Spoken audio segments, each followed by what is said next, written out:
Hey everyone, how's it going? And welcome back to my little studio corner. Today, I want to walk you through my absolute go-to workflow for cleaning up chaotic dialogue recordings. We are going to turn long, messy, raw sessions into tight, polished pieces that actually perform on socials. I'll show you a real-world example I recorded backstage at a stadium show, where the audio was honestly quite a nightmare. We had two clip-on lav microphones, a chaotic environment, and plenty of movement, but we made it work. By the end of this, you will know exactly how to take that messy audio and make it podcast ready and social ready.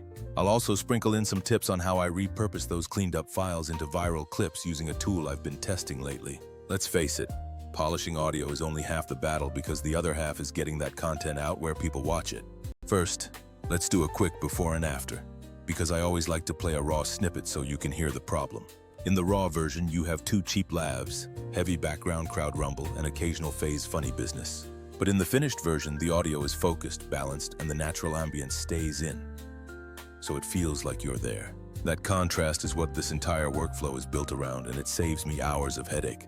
I break my process into the three main stages, and it is simple, repeatable, and very effective. Stage 1 is alignment, which is all about getting the two lavs to behave like one single unified source. When you record on location, people move and microphones shift, which means timing and phase relationships change constantly. Years ago, this was a total nightmare, as you had to manually line up the clap at the start and hope for the best.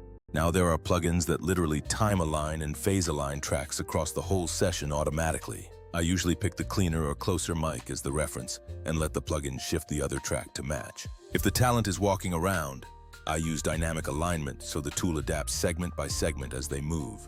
There is also a phase mode you can choose, where one applies frequency-aware correction and another just flips polarity. The difference is incredibly audible, because with no alignment, you get this weird comb filtering effect that creeps in.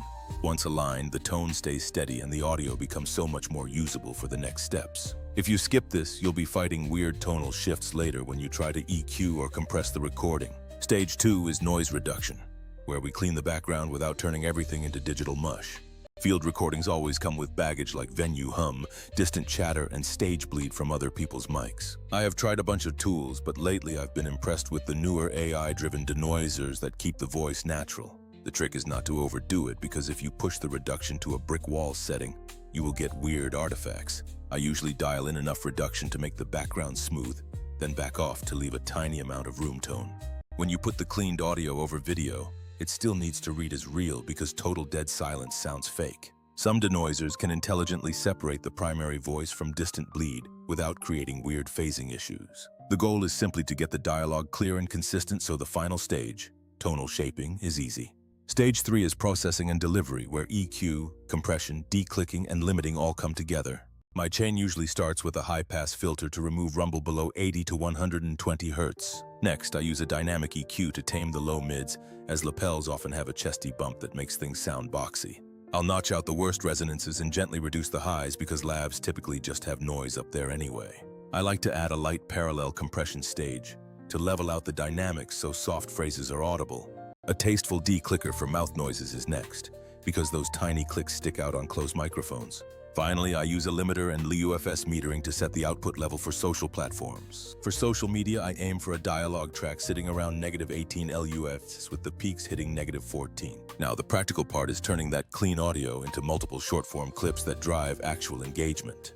You could manually chop the long session into short videos, or you could use an AI editor to automate that flow. Some editors focus only on transcription, which is great, but they often miss what is actually catchy or viral. Others do automated edits but don't manage distribution, so you still have to export and schedule everything manually. I prefer tools that sit in the middle, finding the punchlines and emotional beats automatically for you. They assemble ready-to-post clips, and the best ones include a content calendar so you can visualize your strategy.